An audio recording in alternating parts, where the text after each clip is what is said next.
안녕하세요. 어느 사이에 올해 절반을 살고 7월의 첫 번째 주간을 맞았습니다. 7월 한 달 동안에도 하나님의 든든히 지키신 은혜가 우리 가족들 모두의 삶에 있으시기를 주님의 이름으로 축원합니다. 오늘 7월 2일 목요일 매일 예배 하나님 앞에 기도함으로 나아갑니다. 지나간 반년을 하나님 은혜 가운데 지켜주셔서 감사합니다. 전환점을 돌아서 이제 반환점을 돌아서 올해 또 절반을 살아낼 것입니다. 하나님의 은혜가 아니면 감당할 수 없는 시간들이 오니 잘 감당할 수 있도록 저희들의 힘과 능력을 주옵소서.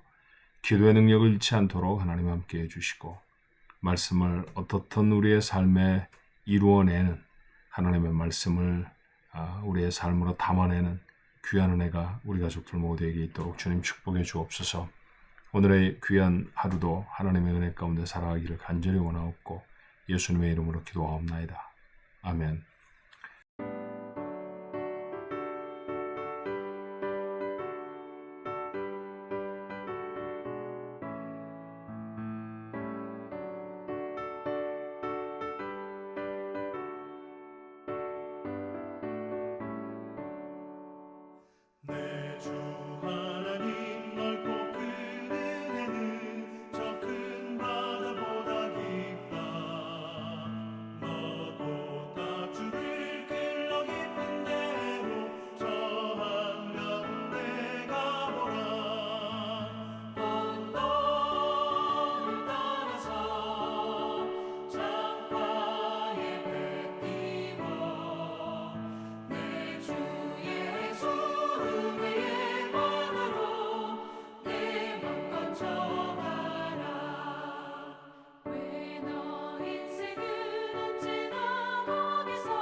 오늘 주시는 주의 말씀 시편 107편 23절로 43절까지의 말씀이에요. 시편 107편 23절로 43절 말씀 한 목소리로 같이 한번 읽어봅니다. 배들을 바다에 띄우며 큰 물에서 일하는 자는 여호와께서 행하신 일들과 그의 기이한 일들을 깊은 바다에서 보나니 여호와께서 명령하신지어 광풍이 일어나 바다 물결을 일으키는도다. 그들이 하늘로 솟구쳤다가 깊은 곳으로 내려가나니 그 위험 때문에 그들의 영혼이 녹는도다. 그들이 이리저리 구르며 취한 자같이 비틀거리니 그들의 모든 지각이 혼돈 속에 빠지는도다. 이에 그들의 고통 때문에 여호와께 부르짖음에 그가 그들의 고통에서 그들을 인도하여 내시고 광풍을 고요하게 하사 물결도 잔잔하게 하시는도다. 그들이 평온함으로 말미암아 기뻐하는 중에 여호와께서 그들이 바라는 항구로 인도하시는도다. 여호와의 인자하심과 인생에게 행하신 기적으로 말미암아 그를 찬송할지로다. 백성의 모임에서 그를 높이며 장로들의 자리에서 그를 찬송할지로다. 여호와께서는 강이 변하여 광야가 되게 하시며 샘이 변하여 마른 땅이 되게 하시며 그 주민의 악으로 말미암아 옥토가 변하여 염전이 되게 하시며 또 광야가 변하여 못이 되게 하시며 마른 땅이 변하여 샘물이 되게 하시고 줄인 자들로 거기 살게 하사 그들이 거주할 성읍을 준비하게 하시고 밭에 포종하며 포도원을 재배하여 풍성한 소출을 거두게 하시며 또 복을 주사 그들이 크게 번성하게 하시고 그들의 가축이 감소하지 아니하게 하실지라도 다시 압박과 재난과 우환을 통하여 그들의 수를 줄이며 낮추시는도다. 여호와께서 고관들에게는 능욕을 쏟아 부으시고 길 없는 황야에서 유리하게 하시나 궁핍한 자는 그의 고통으로부터 건져주시고 그의 가족을 양떼같이 지켜주시나니 정직한 자는 보고 기뻐하며 모든 사악한 자는 자기 입을 봉하리로다. 지혜 있는 자들은 이러한 일들을 지켜보고 여호와의 인자하심을 깨달으리로다. 아멘. 인생을 비유하는 여러 가지 말들이 있죠. 그 중에 하나는 광야라고 하는 표현이죠. 우리 인생이 광야길과 같다라는 표현을 우리가 종종 사용하곤 하잖아요. 또 다른 표현, 훨씬 더 옛날부터 우리가 알고 있었던 말 중에 하나가 있다고 하면 그것은 이렵편주, 좀 어려운 말이었나요? 물결 치는 바다에 떠 있는 조각배 하나, 낙엽처럼 아주 작은 잎사귀 같은 조각배 하나와 같은 것, 그것이 바로 인생이다라는 말을 우리가 종종 사용하기도 하고요. 듣기도 해서 잘 압니다. 오늘 본문의 말씀이 그런 이야기가 아닌가 하는 생각이 들어요. 배를 몰아서 큰 물이라고 했으니까 바다라든지 아니면 크기가 제법 되는 그런 호수일 겁니다. 그곳에서 일하는 사람들에 대한 이야기죠. 풍랑을 만났습니다. 표현이 아주 극적이에요. 하늘로 솟구쳤다가 바닷속에 떨어집니다. 술 취한 사람처럼 중심을 잡지 못하고 비틀거립니다. 정신이 아드흑합니다. 근데 여러분, 이걸 인생으로 비유해서 표현해도 같은 얘기죠. 우리의 인생도 어느 때 하늘로 솟구치는 것 같다가 어느 때는 깊은 절망 속으로 처박혀버리는 것 같은 그런 생각이 들 때가 얼마나 많습니까? 정신을 차릴 수 없죠. 똑바로 삶을 유지하기가 너무너무 힘겨운 그런 시간들도 우리에게 종종 찾아오곤 합니다. 그래요. 인생이 그런 모양이라고 하면 이럴 때 무엇을 해야 할까요? 오늘 풍랑을 만난 배의 선원들은 무엇을 했을까요? 28절의 말씀을 보니까 이에 그들이 그들의 고통 때문에 여호와께 부르짖었다 했습니다. 기도입니다. 늘상 하는 이야기지만 사실은 늘상 실천하고 있지는 못해요. 너무 쉬운 얘기잖아요. 그렇죠? 고난을 당하면 기도하십시오라는 얘기 우리가 많이 듣고 많이 했습니다. 그런데 실제로 고난을 당하면 하나님 앞에 간절한 기도보다는 절망하고 속상해하고 원망하는 일들을 훨씬 더 부지런하게 하고 많이 하는 것 같다라는 생각이 들어요. 고난을 당할 때 피할 수 없는 고난, 그것이 인생의 숙제라고 하면 그 인생을 관통하는 중요한 비결의 하나는 바로 다름 아닌 기도라는 것이죠. 자, 선원들이 기도했습니다. 그랬더니 어떤 일이 일어났을까요? 28절 하반절입니다. 그가 기도를 들으시는 하나님이시죠. 그가 그들의 고통에서 그들을 인도하여 내셨습니다. 광풍을 고요하게 하시다 물결도 잔잔하게 하셨습니다. 상황 종료입니다. 30절에 그들이 평온함으로 말미암아 기뻐하는 중에 여호와께서 그들이 바라는 항구로 인도하셨다고 했죠. 애초에 바다에 또는 호수에 나선 것이 어디론가 가기 위함이었을 겁니다. 그곳으로 가지 못하고 풍랑 때문에 이리저리 흔들리고 비척거렸다는 거죠. 그런데 결국은 하나님이 그 소망의 항구로 그들의 삶을 인도해 들이셨습니다. 자, 살아났습니다. 죽을 뻔했는데 살아난 사람들이고요. 다 잃어버릴 뻔했는데 건짐을 받은 사람들이죠. 무엇을 해야 했을까요? 자, 31절의 말씀이죠. 여호와의 인자하심과 인생에 가신 기적으로 말미암아 그를 찬송할지로다. 예, 그들은 하나님을 찬송합니다. 오늘 이 말씀을 통해서 우리가 배울 수 있는 교훈 몇 가지가 있죠. 인생도 자주 풍랑을 만납니다. 그때마다 우리가 기도해야 합니다. 아니, 풍랑이 없는 것 같아도 살아가는 인생 자체가 버겁고 어려운 과정이잖아요. 어떻게 잘 살아낼 수 있을까요? 어떻게 하면 하나님께 영광을 돌리고 우리의 삶에 참 잘 살았다라고 말할 수 있는 성공적인 인생을 살아가겠습니까? 예, 기도입니다. 우리 중에 질병 속에 빠져 있는 분들이 좀 계시죠. 그래서 여러분 중보하며 기도해야 할 필요가 꼭 있습니다. 신방은에서 제가 권사님에게 이런 말씀을 전했던 것 같아요. 권사님, 그래도 기도할 수 있으니 얼마나 다행이에요. 이후에 얼마쯤 지난 다음에 여전히 병중에 있는 가족이 있지만 아직 회복되지 않았지만 다시 그 권사님을 뵀더니 그런 말씀을 하시더라고요. 목사님, 그때 그런 말씀 하셨죠? 기도할 수 있어서 정말 다행이에요. 응답의 유무 때문에 우리의 마음이 움직이는 것보다 기도할 수 있다라고 하는 우리의 신분 때문에 더 감격하고 더 기뻐질 수 있었으면 좋겠습니다. 인생을 만날 때 그 인생을 풀어나가는 가장 중요한 비결, 기도라는 사실 우리 가족들의 마음에 담았으면 좋겠어요.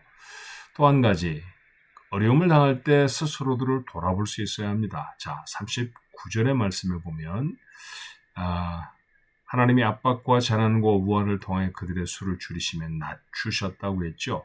압박, 재난, 우환 이런 것들은 고난에 대한 표현일 겁니다. 왜 고난이 우리의 인생에 다가오나요?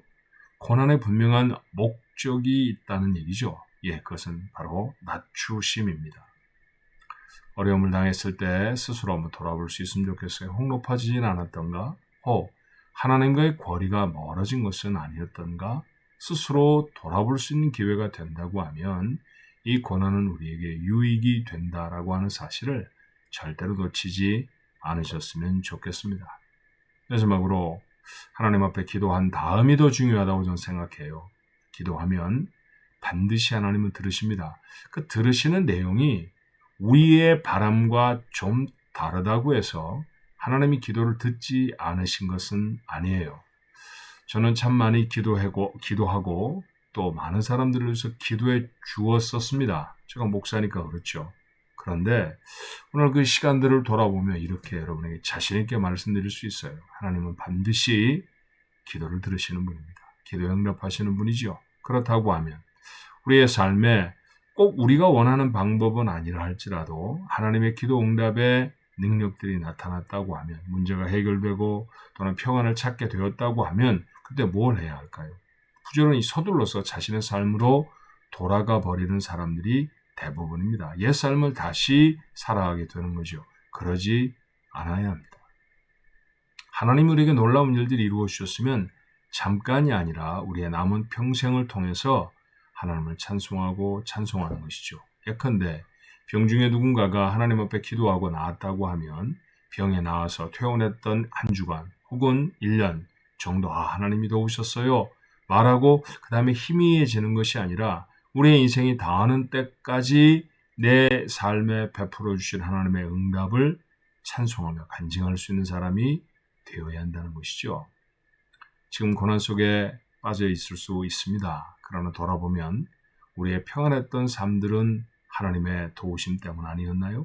이전에 분명히 내 기도에 응답하시고 나를 도우셨던 하나님의 기적, 하나님의 은혜를 여러분은 아실 것입니다. 그렇다고 하면 지금 현재 우리의 입술에 있어야 하는 것도 하나님을 위한 찬송이죠. 문제가 꼭 해결되지 않아도 그렇습니다. 그 문제를 안고 기도하면 하나님이 들으신다니까요. 여러분이 배고픈 아이가 엄마 밥 줘, 아빠 이게 필요해 라고 말하면 반드시 움직이시는 것과 마찬가지입니다. 하나님 우리 아버지시죠. 어려움 중에 고난 중에 절망의 깊은 늪 속에 빠져서 하나님 도와주세요 라고 외치면 우리 하나님 침묵하지 않으십니다. 우리 하나님 졸지 않으시는 하나님이라고 말하지 않습니까? 반드시 들으세요. 그러므로 우리의 입술에 먼저 찬양을 담아보면 어떨까요? 오늘 한 날을 살아가면서 우리의 삶의 여러 가지 질고에도 불구하고 하나님을 찬송하는 사람, 그런 인생 우리 가족들의 삶이 되었으면 참 좋겠습니다. 그렇게 멋지게 또 하루를 승리해 내실 수 있게 되기를 주님의 이름으로 축원합니다. 기도할까요? 사랑과 은혜가 많으신 우리 아버지 하나님, 어려움과 고난을 당했을 때 하나님은 반드시 우리가 기도하면 들으신 줄로 압니다. 하오니 문제를 만났을 때 절망하고 좌절할 것이 아니라 우리의 입술에 헛되고 허탄한 말들을 담을 것이 아니라 하나님을 향한 기도를 담게 하옵소서. 우리의 마음을 다하여서 하나님 앞에 부르짖으면 하나님은 반드시 그 상황과 어려움을 이기게 하실 것입니다. 하오나 기도하며 스스로를 살필 수 있는 지혜도 저희들에게 주시기를 간절히 원합니다. 아버지 하나님 앞에 높여졌던 이스라엘 백성을 낮추시기 위해 고난을 동원하셨다는 이야기를 우리가 정말 성경을 통해 많이 보는데 우리의 삶에 다가온 고난도 때로 그런 이유 때문일 것입니다. 하나님 돌아보아 하나님 앞에 겸비한 우리 가족들이 되게 해 주옵소서. 하나님께 더 바짝 다가서는 하나님 믿음의 사람들이 되도록 인도하여 주옵소서. 간절히 원하옵기는 우리의 기도에 응답하시는 하나님, 그 응답하실 하나님을 믿고 기대하며 우리의 입술에 먼저 찬양을 담을 수 있게 되기를 원합니다. 어려운 삶을 우리 가족들이 오늘도 살아낼 것입니다. 특별히 고통 중에 있는 식구들이 있습니다.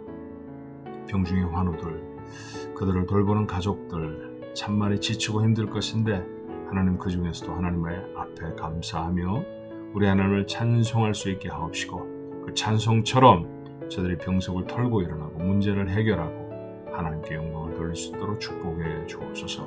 예수님의 이름으로 간절히 기도하옵나이다. 아멘.